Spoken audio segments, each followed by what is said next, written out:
Good afternoon. Thank you for joining us. We have a busy show today. Up first, new developments on the strike at Western Ports. CBC reporter Mira Baines will have the latest for you.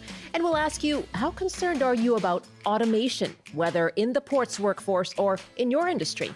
After 12:30, we'll bring you the latest on the wildfires, with concerns growing in the north and in the Cariboo. Plus, your questions on what today's Bank of Canada interest rate hike means for your mortgage. I'm Michelle Eliot. This is BC Today.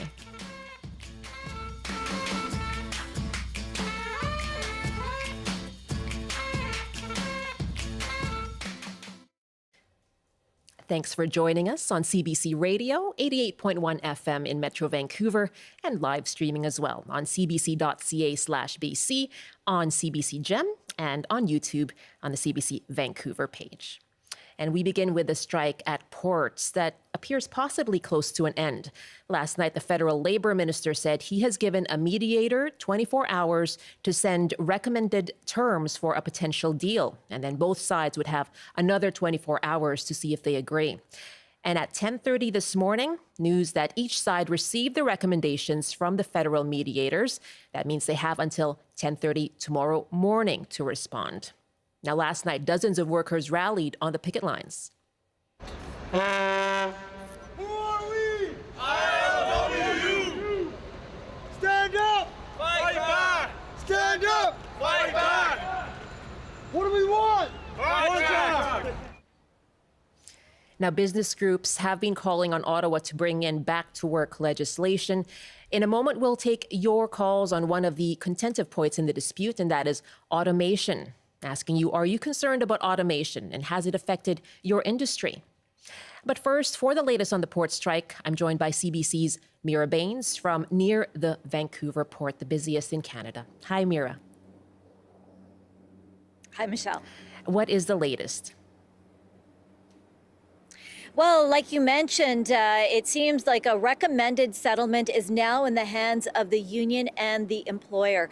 So now they have 24 hours until 10:30 tomorrow morning to come up with a response. And so we'll be waiting and watching for that. So we understand that things moved fairly quickly this morning after last night. Minister Seamus O'Regan said that he wanted a recommended settlement, recommended terms of a deal from mediators. Mediators, of course, they were very quick to come up with that response and that report to the minister. And so now we understand that that report has been handed over to the Longshoremen's Union as well as the employer. And so we're waiting to hear what will happen with that. The federal government is really hoping for a negotiated settlement right now.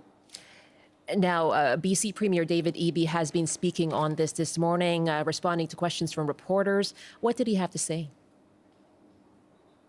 Well, Premier David Eby is in Winnipeg. He's at a meeting of provincial premiers and territorial leaders, and he expressed his concerns about wanting to get that negotiated settlement. He said he's very concerned about the cost of living for people here in British Columbia. As well, he wanted certainty for some of the employers and some of the business community here as well. BC has experienced a lot of supply chain issues in the past, particularly during the pandemic, as well as floods that BC had to go through, which also led to increasing costs for people living here in British Columbia. Right. And we understand that the Premier of Alberta, Danielle Smith, will also be speaking as well on this. And now, Mira, we are into day 12 of the strike. You have been at a news conference by the Greater Vancouver Board of Trade. Of course, we have been hearing from business groups on this, on that impact. What has been the impact exactly that they have outlined? Well, they say that a lot of businesses, especially in the forestry and mining sectors, are really feeling the pinch right now.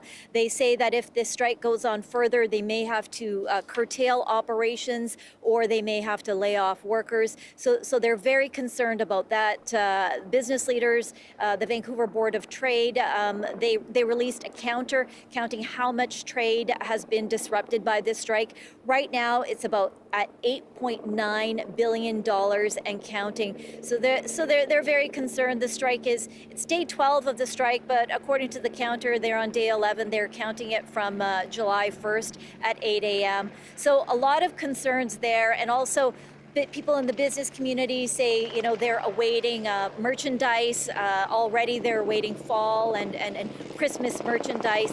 So they're concerned about some disrupted sales that could happen in the future, because even to clear the port, it's going to take weeks, if not months.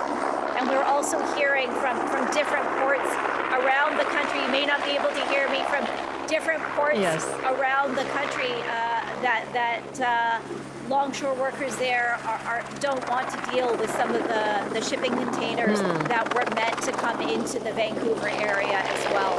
Okay, well, some activity there right now with the helicopter, but good to speak with you on the latest on this strike, Mira, and we'll watch to see what comes in terms of response from both sides to those recommended terms. Thank you so much. Sorry, I can't hear you, but I just wanted to mention that the business community also said that they're hopeful about this negotiated settlement, but they're saying if it doesn't work, they really do want back to work legislation, and they're calling on the federal government to do that if this negotiated settlement doesn't work. They don't want to be waiting for days. They say that back to work legislation has to happen if this negotiated settlement doesn't work. Okay, Mira, thank you very much. We could hear you. That's the CBC's Mira Baines joining us from near the Vancouver port. It is 12:12 now. We'll, of course, continue to watch the developments and the latest on that agreement and what the reaction will be from the two sides in this labor dispute. But we're going to dig into one of the key concerns in this dispute right now and ask for your calls. It is the impact that automation is having on the future of work at our ports. BC already has 2 semi-automated container terminals, and the expansion at Roberts Bank in Delta will also be semi-automated. And so unions are concerned that the vast majority of future jobs could be replaced by the latest technology. They say that would be devastating to the workforce in this province. But now, in many industries, the federal government has been warned for several years about the risk of job losses because of automation. In 2017, a report warned that anywhere between 1.5 million and 7.5 million roles could be cut in Canada in the coming years. Other experts, though, say that new technologies will bring new opportunities for employment. So we're going to dig into this question now about automation, asking you today, how is automation impacting the industry that you work in? Are you concerned about it? How do you think jobs will be affected in the coming years? What about your own job? You can give us a call, 1-800-825-5950, 604-669-3733, on your cell phone, star or pound 690. You can also email bctoday@cbc.ca. And my guest today is an expert in this field. Sunil Johal is a professor in public policy and society at the University of Toronto. Good afternoon to you. Good afternoon. Thank you for joining us. We've been talking about the port strike here in BC. You heard the latest there from CBC's Mira Baines. Specifically, when it comes to automation, what impact is it having on that industry? Yeah, I mean, a really good question, and it's something we're seeing across the economy is automation, artificial intelligence starting to change the nature of jobs and in some cases take jobs away. In the case of ports, it's actually been fairly limited in most cases around the world. To date, it's a pretty tricky space to automate jobs. I mean, there's a lot going on. It's a pretty high risk, dangerous environment. You have seen in some places like Los Angeles, some of the European and Asian ports, a degree of automation.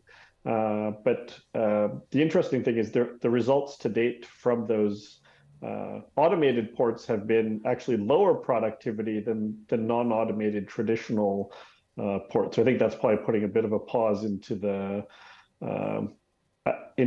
kind of momentum behind this, because I mean those are multi-billion-dollar technology investments, and if productivity hasn't gone up, then the owners of those ports are probably making a decision or questioning whether they should proceed. So how much of a concern is automation then?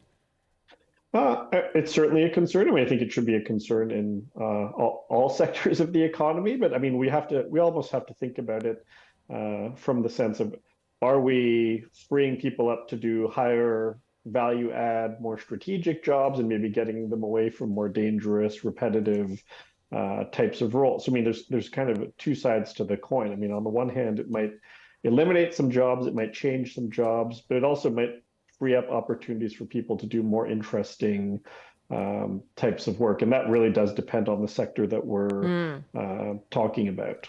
And when you think about the kinds of sectors, sometimes I think about, whether it's manufacturing where you would see more automation, but we're actually seeing as well industries like tech, for example. What are the jobs in the sectors where you see that rise in automation and where people may be affected? Yeah, absolutely. I mean, mining, warehousing are the types of sectors we've seen automation take off probably more so than other sectors. I mean, manufacturing is another one. If you think about how many people were making cars in places like Canada and the US 20 or 30 years ago, it was much higher proportion than now, where much of that work has been taken over by advanced robotics. But with the rise of artificial intelligence, I mean, we're starting to look at a whole range of more white collar jobs that could be at risk. So whether that's reporters or editors or other types of content creators, lawyers, doctors, all of their jobs are likely to, again, not necessarily be lost, but to transform and change, where people can focus on maybe the more strategic and dynamic elements of those roles, and the more repetitive kind of rote tasks can be automated in some way. Okay. So that's food for thought for someone like me. And then you talk about reporters. Sunil Johal is with me, and we are talking about automation. How concerned are you about it? And is it something that's already impacting your industry?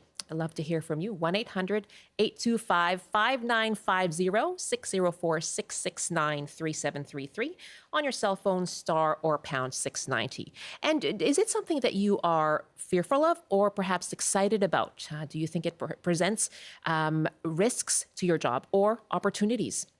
1-800-825-5950, 604-669-3733.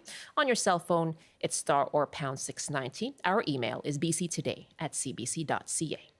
Tim is joining us from Kamloops. Hi, Tim. Welcome to the show. What are your thoughts on automation?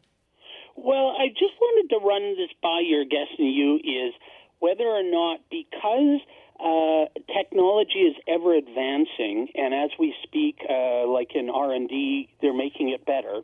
And if you're a shareholder, investor, capital venturist, or what you investing in that stuff, and you're going to make a return from it, and you're not going to need as many human resources, as the years go on. Will something like a universal basic income become more and more in view, even though there could be bulk at that by certain industries and politicians? Because if you're not going to need as many human resources to do jobs, and it's all technology, plus as well, remember, you've got an aging population, and a lot of the aging population didn't have pensions or benefits. So if they're not going to be able to work past 65, which is the magic rule, how's that all going to work?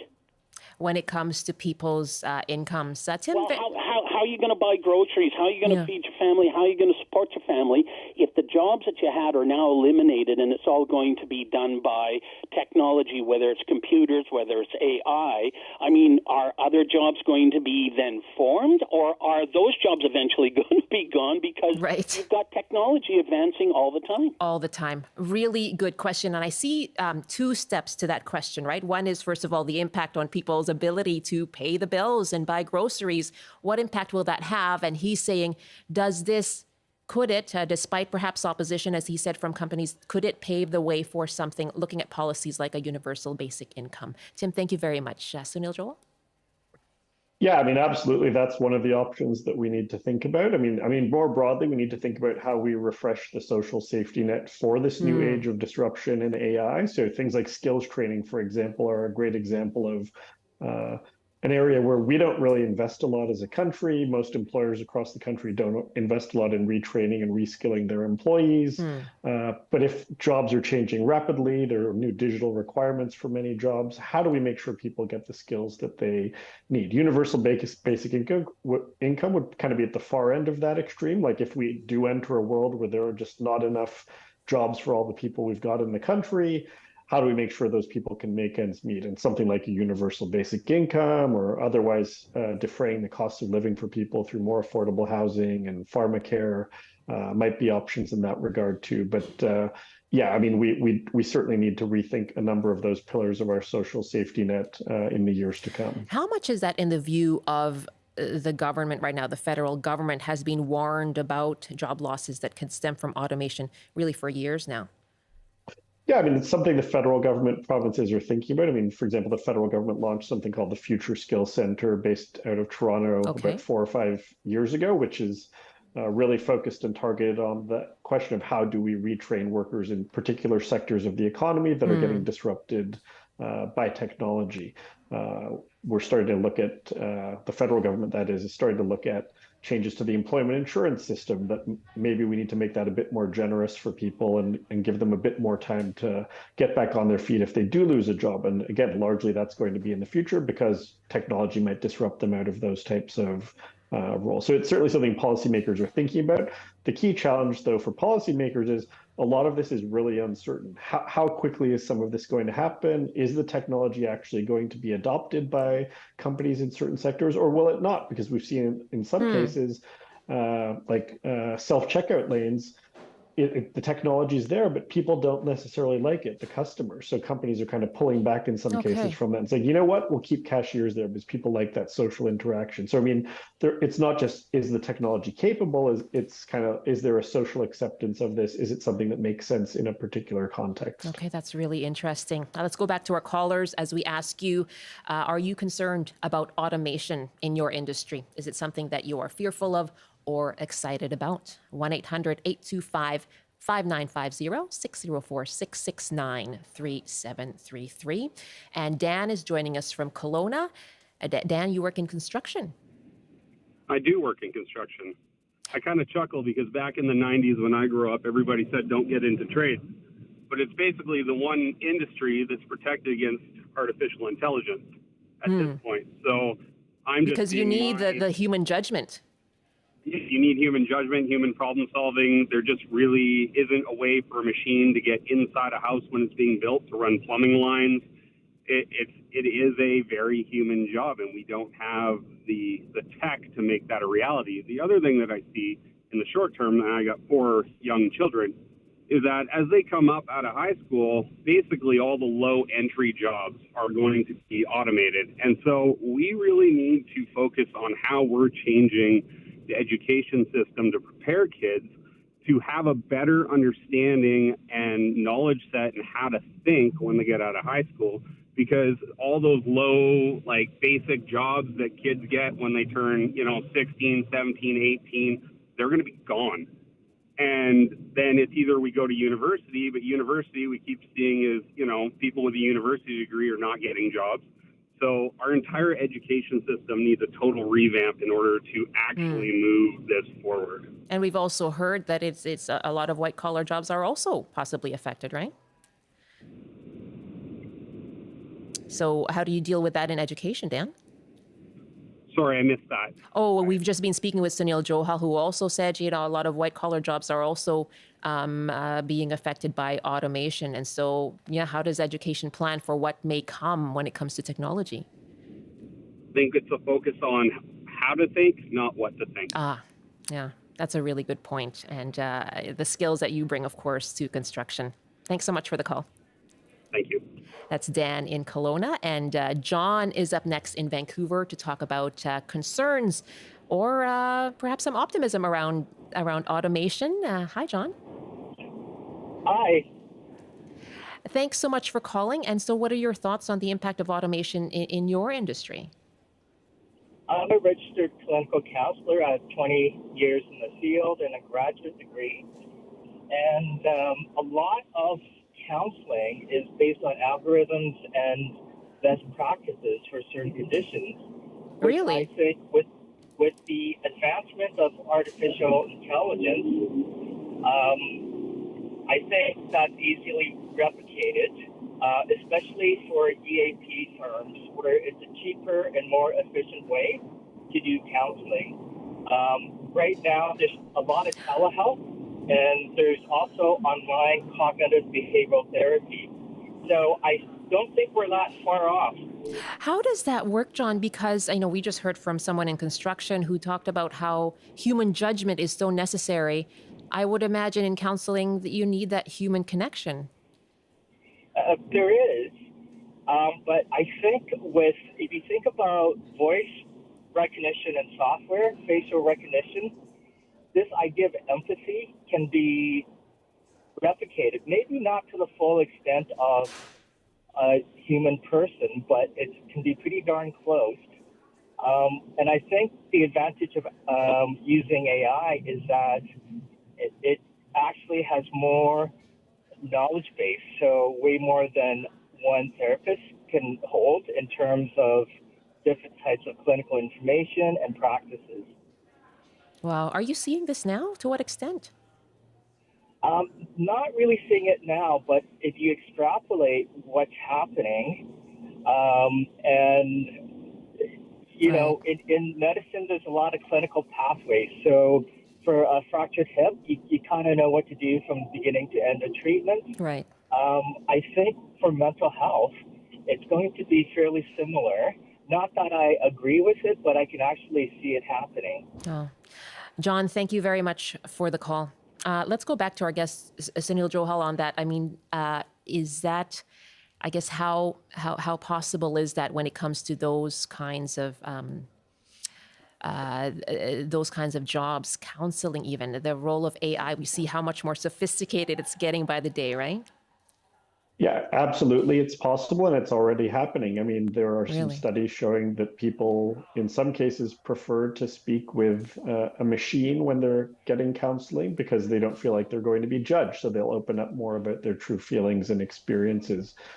Kids Help Phone is right now looking into how they might be able to leverage AI to help triage calls to their helplines from young people who might be in need of assistance. And a lot of this is going to be driven, unfortunately, by a lack of resources in areas like the healthcare sector for mental health services. If we don't have enough qualified counselors to help people or qualified psychologists or psychiatrists, what will the system turn to? Probably it will turn to cheaper technological options, at least at that triage and kind of support issue identification stage, even if it's not kind of taking over the whole function. So absolutely, I mean, I think this is something that we're going to see in areas that you don't even necessarily think about when you think about automation. It's not just kind of bolting car doors onto a car frame. Yeah. It's talking to people, it's therapy, it's teaching, it's social work, it's all of those areas. Wow. I mean, to think about that is, you know, you just have to pause and really digest that possibility.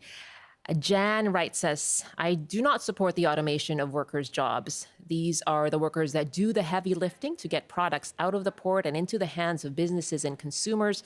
I wonder how the managers would feel if their jobs were being automated. Let me wrap up here with you. I mean, is automation a net benefit or a net negative in your view? How do we ensure we get those benefits, filling the gaps when it comes to a workforce without putting people's jobs at risk? Yeah, I mean, ultimately it comes down to where do the benefits of automation flow? So, I mean, if they flow to the owners of the technology and workers are left out of that equation, that's not a net benefit to society. If workers and kind of quote unquote regular people benefit from automation and not just large tech firms and large companies, then I think we could view this as a net benefit to society because it could, again, free up people for more interesting work, free people up for more leisure time. But those are social and political decisions we need to make in terms of redistribution of wealth, redistribution of these types of benefits. I don't think we should shy away from automation just on its own, but we do want to be cautious about it if it's something that's just going to perpetuate inequalities and leave people further behind. And that's what we want to avoid. That's an important discussion. Thank you so much for joining us this afternoon. My pleasure. Thank you. That's Sunil Johal, a professor in public policy and society at the University of Toronto. Thanks to our callers as well for a really interesting discussion there, very thought-provoking. 12:30 now, 1:30 in the Mountain Time Zone. You're with BC Today here on CBC, on Radio 1, and live streaming on cbc.ca/BC, on YouTube, on the CBC Vancouver page, and as well on CBC Gem. I'm Michelle Eliot. Thanks very much for being with us.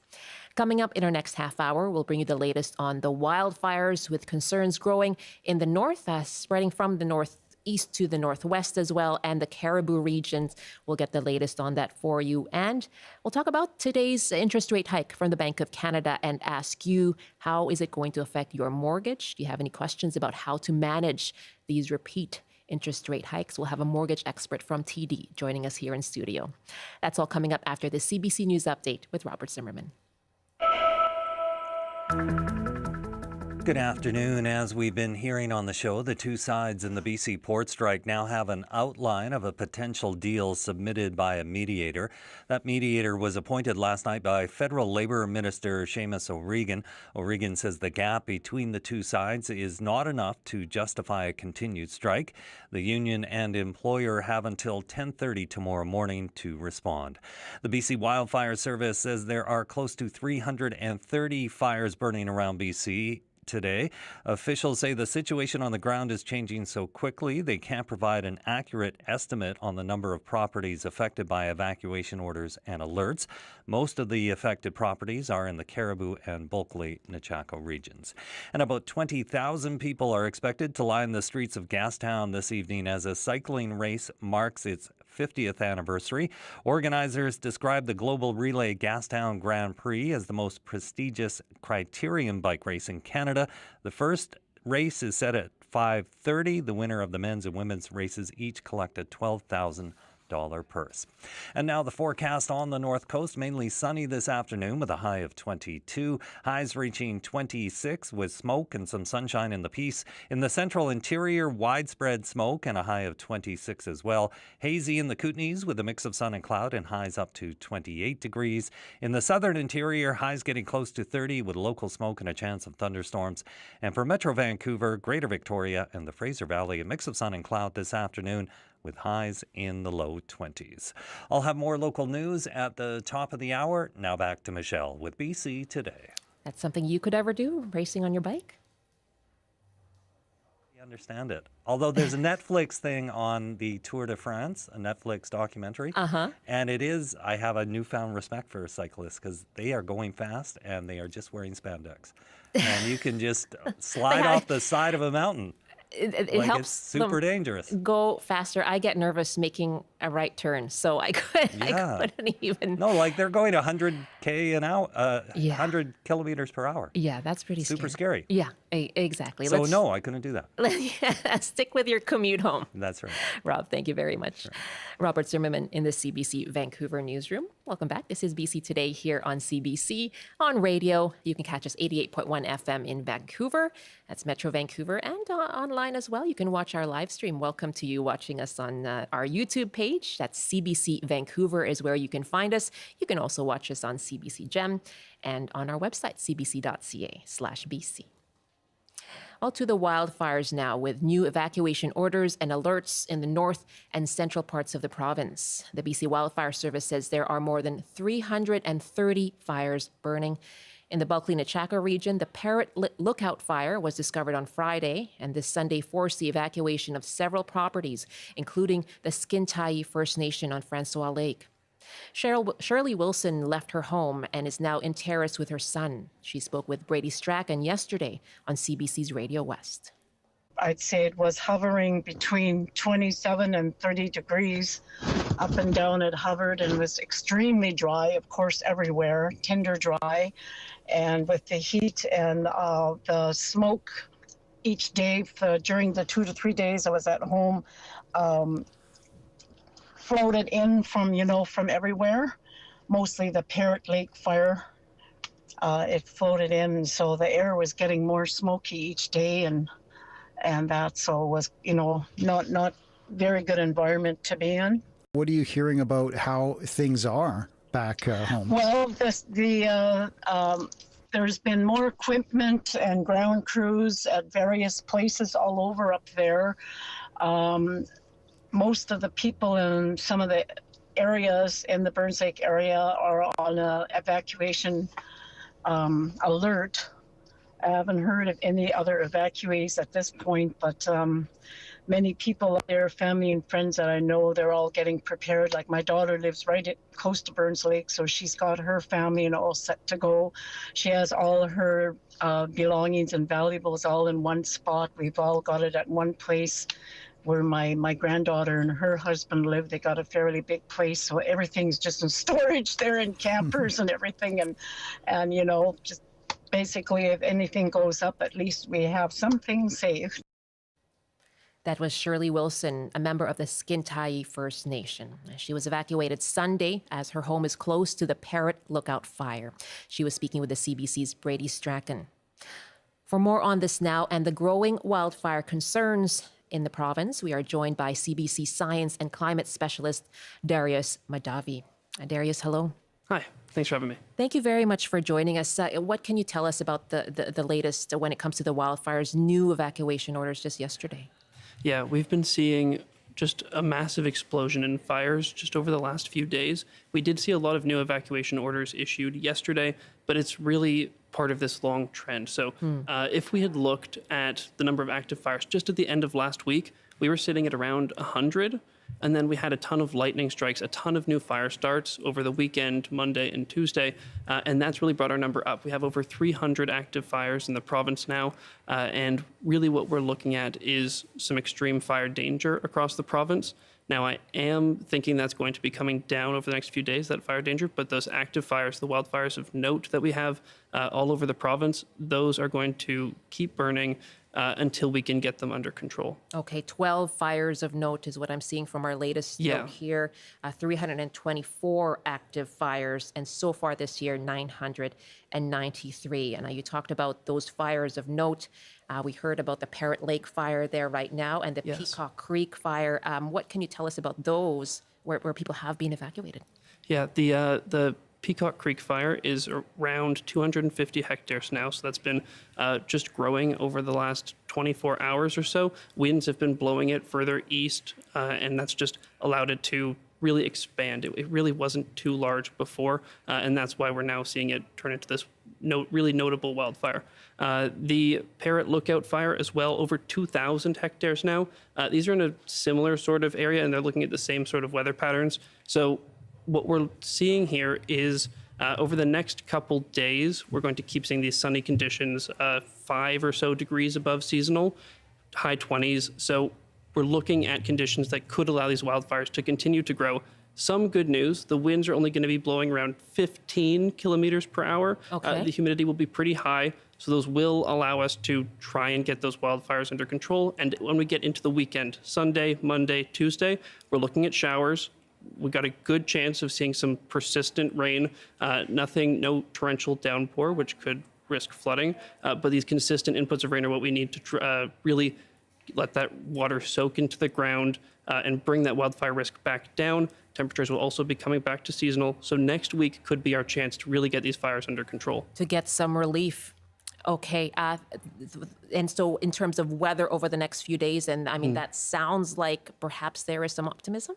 Yes, we can be cautiously optimistic at the very least. Yeah. If we look at the fire danger forecasts for the province and for all of Canada, actually, we see the wildfire danger risk coming down over the next week or so. Right now, if you were to look at the fire danger map, it's very red, very orange, very yellow. That means anywhere from high to extreme risk of wildfires. That risk across the province looks to be coming down by early next week into the moderate zone for almost the entire interior. So that's nothing but good news. But we have to remember, we are in an extremely active wildfire season. We're just at the beginning of July, 2 more months at least of wildfires. And we're already at the 3rd most area burned we've ever seen. Yes. It really is something to be concerned about. We have the largest wildfire in the Northeast ever in the history of the province. So this is an exceptional wildfire. People should be taking precautions, but we do have reasons to be optimistic that what we're seeing right now should alleviate a little bit into next week. Okay, and that's the Donny Creek wildfire, I think you're referring Yes, to. the Donny Creek fire. Okay, thank you so much for this, and we'll continue to follow up with you, of course, throughout the day on CBC. Thanks for having me. That's Darius Madavi, climate change specialist and science reporter here for CBC British Columbia. It is 12.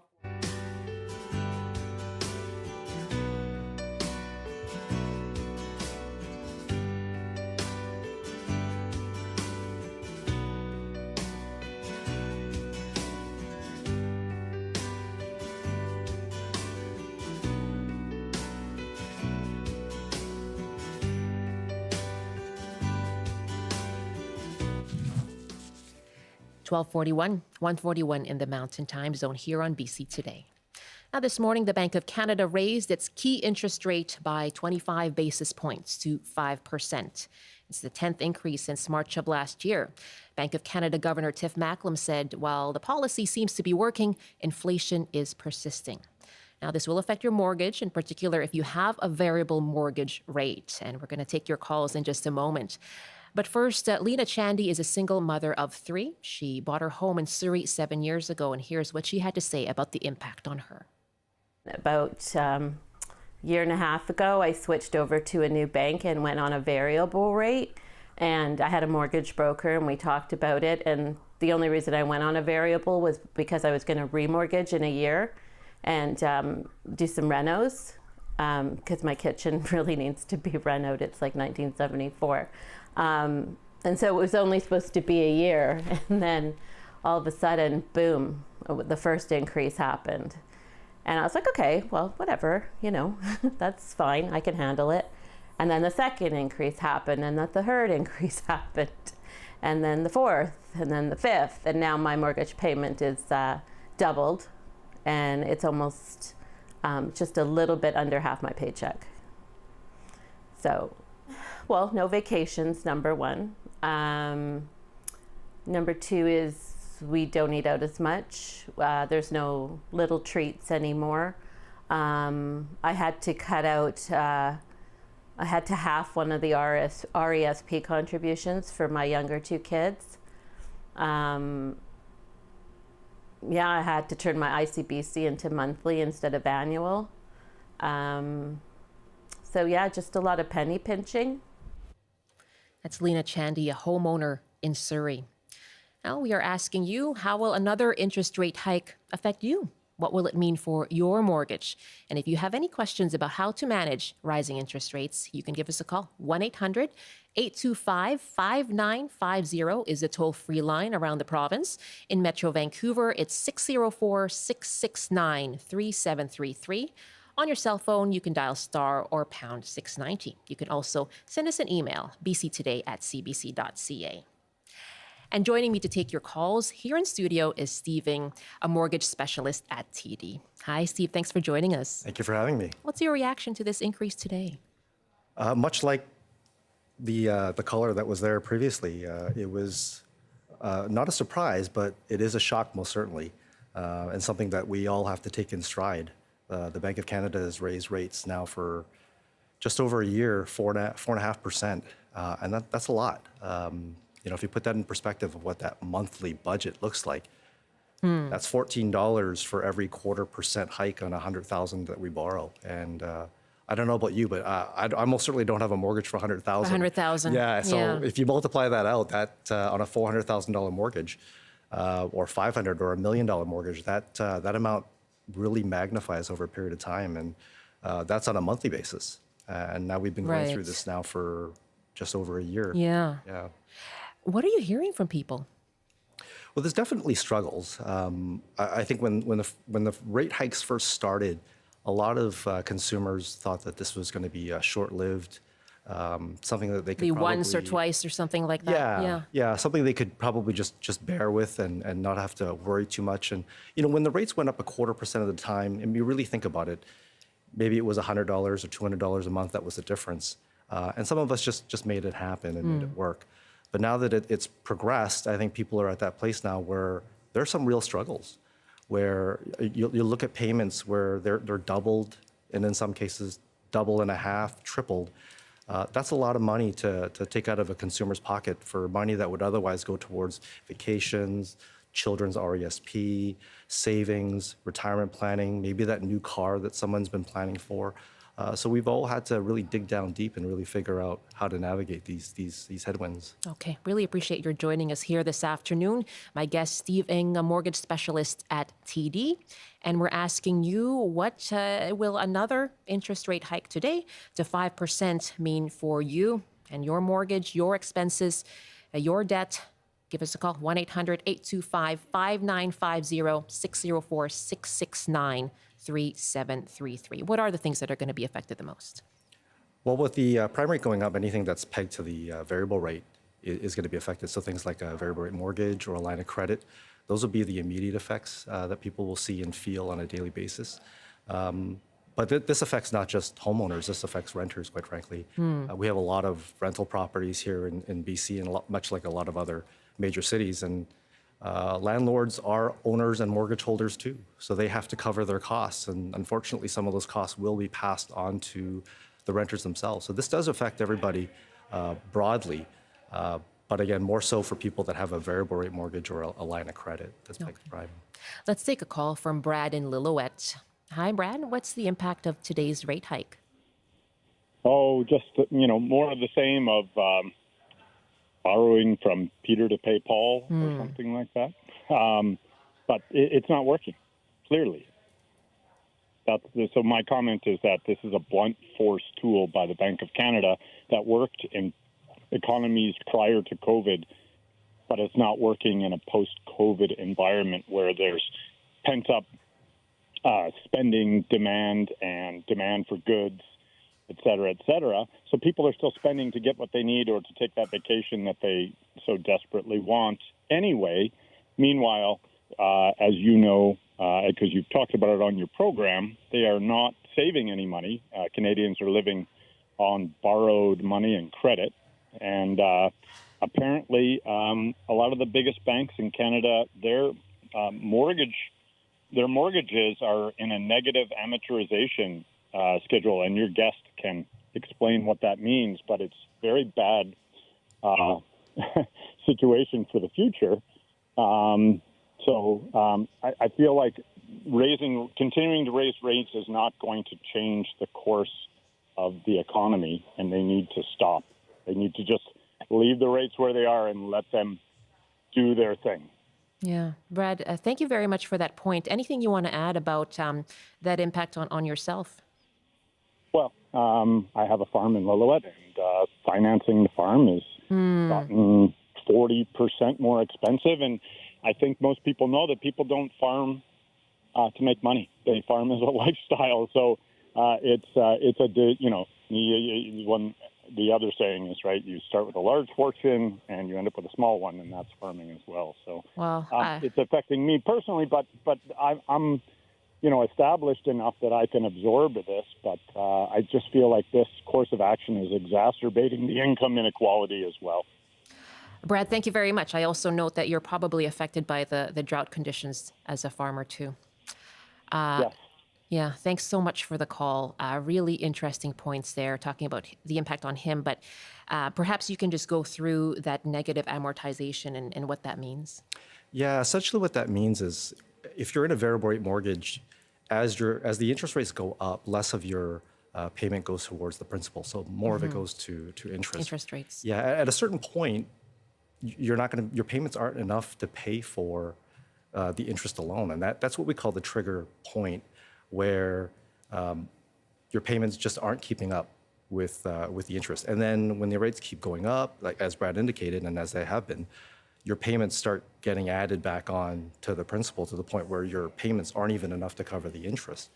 So then you get into a negative amortization where now it's going to take you potentially longer to pay off your mortgage, or when you renew it, your payments are going to increase so that you can stay on your original amortization schedule. Okay. Yeah. Thank you so much. All the best to you in Lillooet. Our numbers again, 1-800-825-5950, 604-669-3733, star or pound 690 on your cell phone. I don't know if you have a comment to make on his thought that this monetary policy isn't working when it comes to cooling inflation.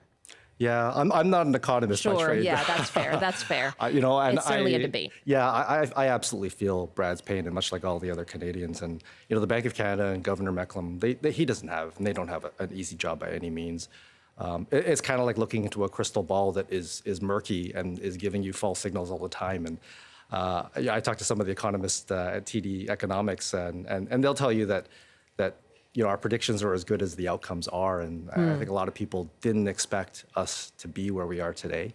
But regardless, I'm much like Brad, and I'm a consumer as well, and my concerns are more around exactly what his concerns were, or finding ways to save and finding ways to retire on schedule. And from today's Bank of Canada rate increase and announcement, it seemed like there was some acknowledgement that we are getting close to the end of the rate hikes cautiously. And I think Governor Mecklem wanted to make sure that he didn't overstep and tell people that the economy was cooling off, because the end result is we really do need to curb spending. And the more we spend as consumers, the more demand of goods that's required on the economy. And the more of that demand, it increases inflation. Okay. Yeah, it's a vicious cycle. Brad, thanks for touching on that. It's certainly a matter of ongoing discussion, right? What impact these rates are having on inflation. Let's take another call now, asking you what effect is today's another interest rate hike having on you, on your mortgage, and your expenses, your debt. 1-800-825-5950. Ruth is joining us from Hope. Hi, Ruth. Hi there. I'm retired, and yes, I used to think retirement would be fun too. I've been retired for 15 years, and I have a variable mortgage because I'm not very good at all this stuff. So bear with me. But I always thought, from what the experts said, that long term that it was better to have the variable, which a lot of people think. Right. But I look sometimes at this True North, like mine has gone up about 400, and I'm almost to my half my income. Wow.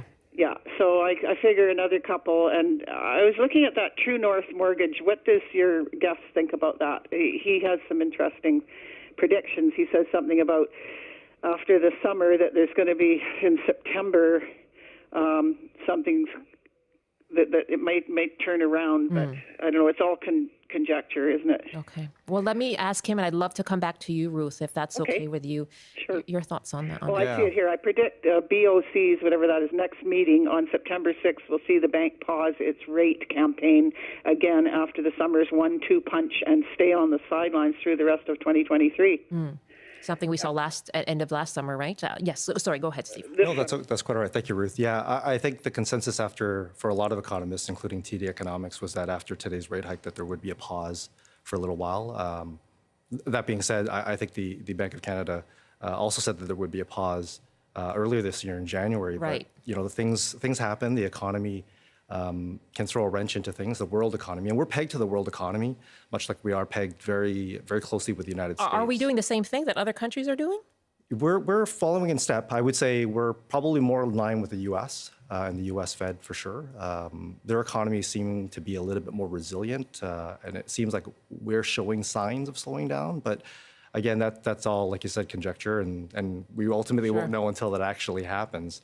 But yeah, the anticipation, even from the Bank of Canada, is saying that they're anticipating that the rates will fall closer in line with their expectations of inflation, probably close to mid-2025 is what they're looking at now. And what about her question around the True North mortgage? Something she should consider, or? Yeah, I would say, when it comes to mortgages and variable rates as a whole, I mean, it sounds like your payments have gone up quite a bit. My best advice is to re-engage your actual mortgage specialist or financial advisor and financial planner to really look at your options that you have out there. While the rates have gone up quite a bit, I mean, prime now is at 7.2%. And if we take a look at what fixed rates are probably closer in a range of about 5.5%. So you do have the option to lock in your rate. Now, a lot of us have the hopes that rates are going to go down in the next couple of years, but hope is only as good as the outcome. And if you want some security and you want some way to budget properly, then I would say perhaps consider fixing your mortgage. That way you can guarantee yourself a budget and guarantee yourself a payment that you don't have to lose sleep overnight, every night over. Okay, Ruth, thank you so much for the call. Edward, let's squeeze in Edward in Victoria. I just have about a minute left, Edward, but you have a question? Well, I have a quick comment. Yeah. In 1981, I lost a home as the mortgage rates went up to 21%. Double digits, yeah. The home was originally mortgaged at 10%, and those were the rates that we were dealing with those days, and that was a reasonable rate then in 1980. When you're going in at the lowest rates ever, I just wonder, and I have empathy. I lost a home. Yeah. But when you're going in at the lowest rates ever, there's an alarm bell that should ring inside of you personally that maybe rates are going to go up. And to not be prepared for this in any which way, shape, or form, for a rate increase to 5%, which I still think is extremely low looking at history, I don't know. It's not such a surprise to me. Okay. Edward, thank you very much. That resiliency. Should people have that? Yeah, they absolutely should have resiliency. And I think what this speaks to is just really anticipation. I think you have to anticipate the worst of what's going to happen. The government has implemented some rules and policies like qualifying rates to help consumers weather the storm because of some of these unprecedented low rates. I mean, there were variable rates at some point in time where the rates were 1.5%, 2%. Right, yeah. And now we're looking at triple that amount now. And, I think to his point, a lot of consumers just got used to those low payments and not really thinking about what could potentially happen. But you got to save and you have to anticipate. But my best advice is speak to your bank, speak to your financial institution, speak to your financial advisor. There are options out there. Steve, I just have about a minute. What are some options for people? Yeah, so aside from what I mentioned with regards to locking in your term, I would say some of the options that you have would be to speak to them. There are potentially options to re-amortize your mortgage. So if cash flow is a concern, you can re-amortize your mortgage. Again, that does extend the life of your mortgage, but it gets you off of this tough period that you're in right now. And when things are back to quote unquote normal, and you have a little bit more funds, you can then apply those on lump sums and get yourself back on pace. Now, again, every bank is going to have their different ability to qualify or re-amortize. So please do speak to your financial institution about that. Okay, and looking at your expenses as well, perhaps. Yeah, expenses is huge, and I think the first caller that called in mentioned that there were a lot of expenses that they had to cut and give up, and I'm no different. Much like everybody else through the pandemic, I sat at home and had Netflix and all of those. But I think you got to really dig down deep and take a look at those expenses and figure out and take those expenses and save them, not just reallocate it towards some other form of entertainment. Okay, put it into savings. Really good to have you. Thank you very much. Steve Ng, mortgage specialist at TD. That is it for us today. Thank you so much for all your calls. I'm Michelle Eliot. Have a great afternoon. We'll be back tomorrow.